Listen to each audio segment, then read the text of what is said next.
Hi అండి. కాకరకాయ కారాన్ని సింపుల్‌గా, ఈజీ ప్రాసెస్‌లో ఎలా చేసుకోవాలో ఈ వీడియోలో చూపిస్తాను చూడండి. దానికోసం కాకరకాయలు తీసుకొని దానికి పైన చెక్కంతా తీసేసుకొని, క్లీన్ చేసుకొని ఇలా రౌండ్‌గా చక్రాల్లా కట్ చేసేసుకోవాలండి. దీన్ని ఒక గిన్నెలోకి తీసుకొని దానిలో కొంచెం రాళ్ళుప్పు, కొంచెం పసుపు వేసేసి బాగా కలిపేసి కొంచెంసేపు పక్కన పెట్టేసుకొని ఉంచుకోవాలి. కొంచెం సేపటి తర్వాత ఇది బాగా నానిపోయి దీనిలో జ్యూస్ అంతా బయటకొస్తుందనమాట. ఇలా గట్టిగా పిండేసేసుకొని పక్కనకి తీసేసుకోవాలి.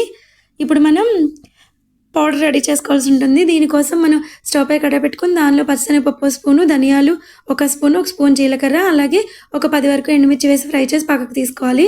అదే బాండిలో వేరుశనగ గుళ్ళు, నువ్వులు కూడా వేసి బాగా ఫ్రై చేసుకొని దానిలో ఒక వెల్లుల్లిపాయ రెబ్బ కూడా వేసేసుకొని ఫ్రై చేసుకొని దీన్ని కూడా మిక్సీ గిన్నెలోకి తీసేసుకోవాలి. ఇప్పుడు మనం వీటన్నిటిని కలిపి సాల్ట్ వేసుకొని మిక్సీ పట్టేసుకోవాలండి.